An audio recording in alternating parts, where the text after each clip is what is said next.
welcome back to FIFA World Cup 2026 Roundup brought to you by BI Sports. The first few days of this World Cup have already given us everything: drama, surprises, giant killings, tactical masterclass, and plenty of questions for some of our favorites. Today, we are diving into two of the biggest games so far: Brazil versus Morocco and Netherlands versus Japan. Plus, Germany's statement win, Scotland quietly getting the job done, and smaller nations making the World Cup even more competitive. And joining us, as always, is our coach Aggie extraordinaire. And we have with us our football fanatic Amay. And Oh, today we have a surprise guest, or if I may say, a wild card guest, Rohan. Welcome, guys. Thank you, thank you Priya. so much. Hello. Hi, Amay. Do we have Aggie, coach? Yes, I'm here. Can you hear me? Welcome to the show, coach. Thank you so We much, Priya.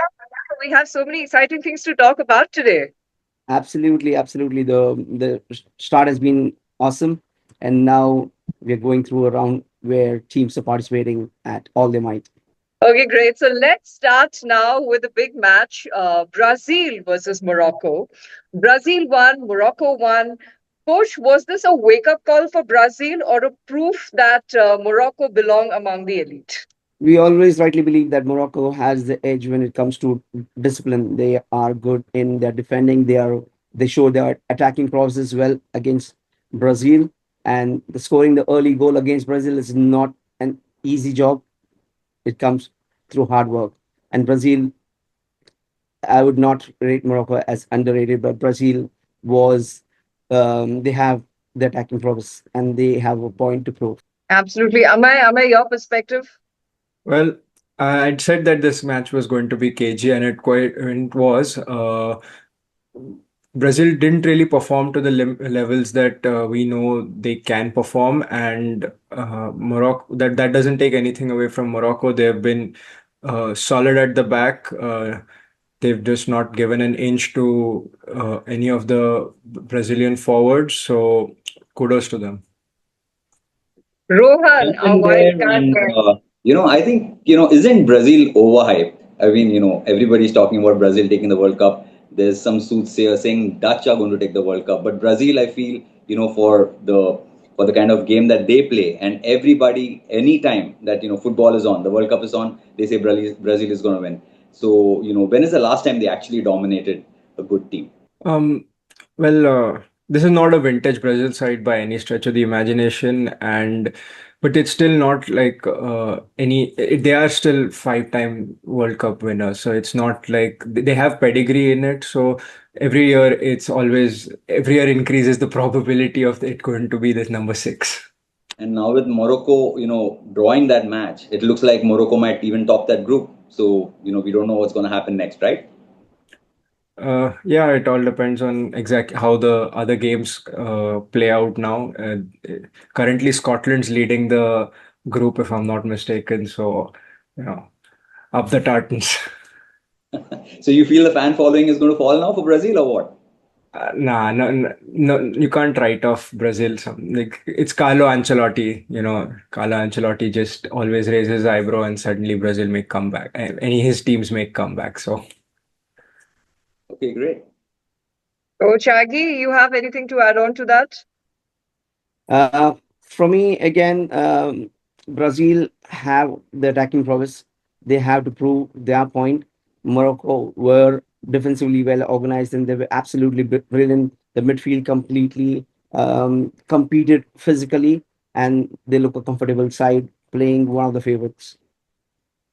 Not long Great. before, not I long Well, before feel opening. like this is a time for a meme break. So I shall show you guys a lovely meme I came across. Yep. This is Ayub Bouadi. I think he's 18 years old, Moroccan player. He absolutely bossed the midfield, and keep in mind these are like Champions League winners that he's playing against, and he was absolutely dominating them. He was keeping it simple, keeping it away from the likes of Casemiro and Fabinho. So, he's got a bright future ahead of him and a bright tournament as well.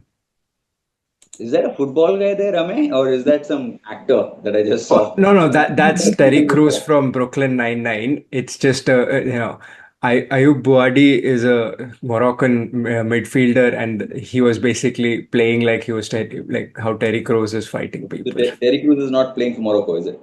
Unfortunately, not. He would play for America though. Yeah, Okay, great. absolutely said. I was watching the entire match and I was watching a young midfielder. He was dominating the play, giving options and rotating the ball so well. Like it was tactically well organized. Okay, then moving on to the next match, then Japan versus Netherlands. Japan 2, Netherlands 2. Not what might have been the game of the tournament so far. Amay, the fans loved this one. It had everything. It size wise, it was quite literally a David versus Goliath match. But where Japan was not beating Netherlands in physicality, they were outsmarting them in terms of quick and technical play. It was, I think, so far the game of the tournament so far in this group stage. Absolutely. And Coach Aggie, what stood out for you?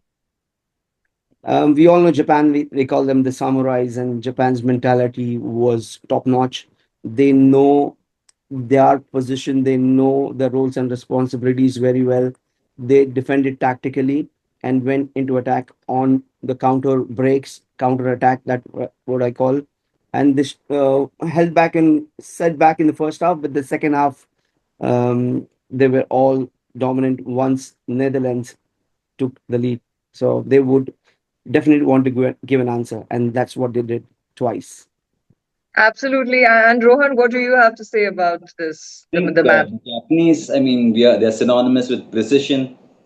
D. Kamada scoring at the 89th minute to level that game. I mean, what can we say? I mean, that is, absolute greatness, I think. I mean, to all. But let's stop calling them dark horses now. I think every World Cup they performed very well.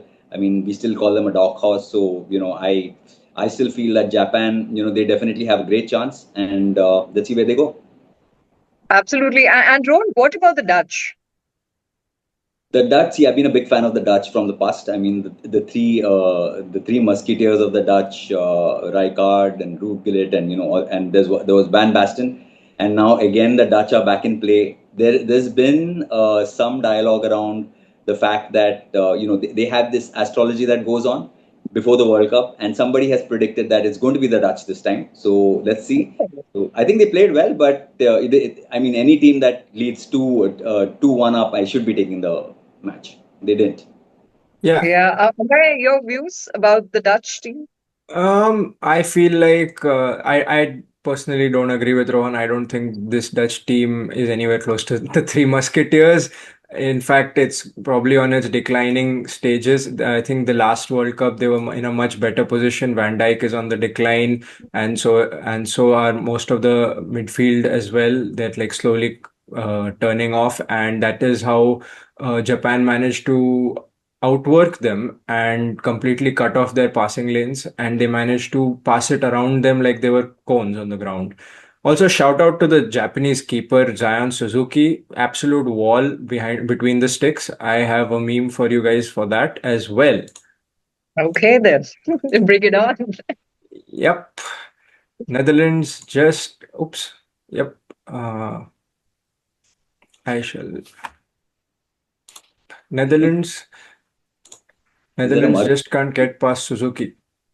Yep, that's Oh, Suzuki right there. He was basically a giant Suzuki parked up in the middle of the sticks. They were just not getting any grip. Awesome, awesome, awesome, Yeah. Ame. Absolutely. While everyone is talking about Brazil and Japan, Germany quietly put 7 goals past debutant Curacao. Rohan, your comment. Think that's your German juggernaut. I mean, they're out there. They're perfect. We all know the Germans. I mean, they are a masterclass. So the 7-1 score. Although at the start, Curacao did score that equalizer goal. It was 1-1, and everybody must have been wondering what's going on there. But then the German juggernaut came into play, and it was 7-1. I think brilliant, brilliant play from the Germans. Yeah, Coach Aggie, too early to call them contenders? This is what Germany does, and it's. I don't think it's too early. They're one of the sides that has to be recognized.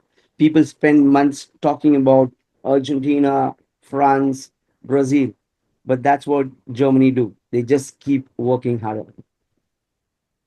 Absolutely. And so, on that note, let's do some quick rapid fire takes, and just let's sum it up. Just sum it up for us, like in one line. Scotland beating Haiti, Coach Aggie. Professional performance, the points matter there, and that's what it is. Australia beating Turkey, Ameya. Um, Up the Socceroos.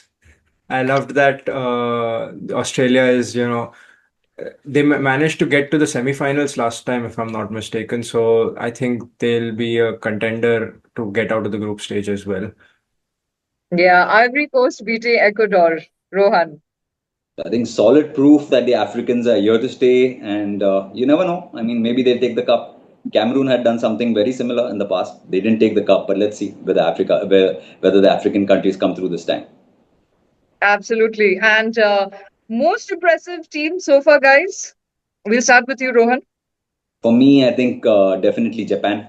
I think it's amazing the way they played against Netherlands. Japan for me. Coach Aggie, the most impressive team so far for you. Morocco, they done so well. Absolutely. Amay, Uh, it's got to be, I mean, so far, it's got to be Germany for, managing to get a 7-1 again. I have a meme for that as well, if you'll allow me. Absolutely, go for today it. Good. Amay has got a bag full of memes now. Yeah. Yeah, it's so impressive though. This is So, how like, Germany viewed Brazil. Why And then they viewed Curacao. More or less the same color scheme, so I think they just got carried away and just decided to 7-1 this team as well. great Okay, show, Ameya. one big question before we wrap up, guys. After 3 days of football, are the traditional powers losing their grip on the World Cup? Do you think that, Rohan? I think it's the World Cup of the underdogs this time. Like Aggie also mentioned, Morocco. I mean, nobody would have thought they would have come up with that kind of a performance, right? So, Absolutely. yeah. So I think it's a brilliant start to the World Cup. There is no clear favorite at the moment. Maybe in another couple of rounds we'll actually know what's happening. But yeah, the underdogs are coming through. Coach Aggie, your perspective. I think definitely the gap is shrinking with so many results, draws, Asian teams doing so well. So proud of our Asian continent, and definitely the tactical level across the game has been on a very high. So it's difficult to break teams tactically with such modern trends in football all over the globe. Absolutely. Amay, your take. I absolutely agree with Rohan in the fact that this is the year of the underdogs. Nothing says that quite like Cape Verde managing to hold Spain, the European champions, to a draw with a 40-year-old goalkeeper, mind you. I have a meme for that as well. I was just about to ask you, like, before we wrap up, do you have any more memes now Of to share? course, the one man Goalkeepers, army. goalkeepers so far have been outstanding. South Korea, South Korea, and this guy was. You'll have to explain this one, Ameya. Yep, so that's excuse me for a second.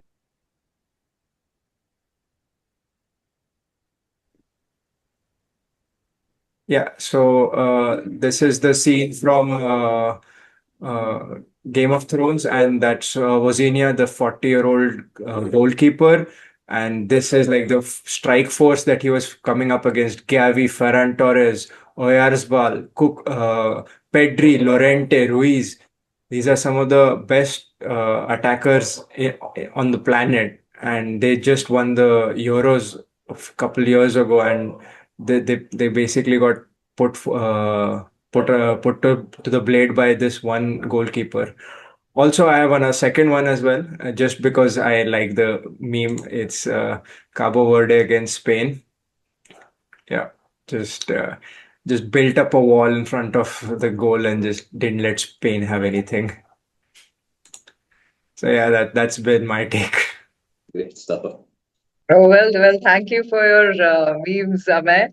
And well, that's a brilliant note to end on. 3 days into FIFA World Cup 2026, and the message is clear. The Giants are still Giants, but the challengers are getting stronger every year. We'll be back after the next round of matches to see who rises, who falls, and which team makes the next big story. Thank you so much, guys. Thank you, Aggie. Thank you, Rohan. Thank you, Amay.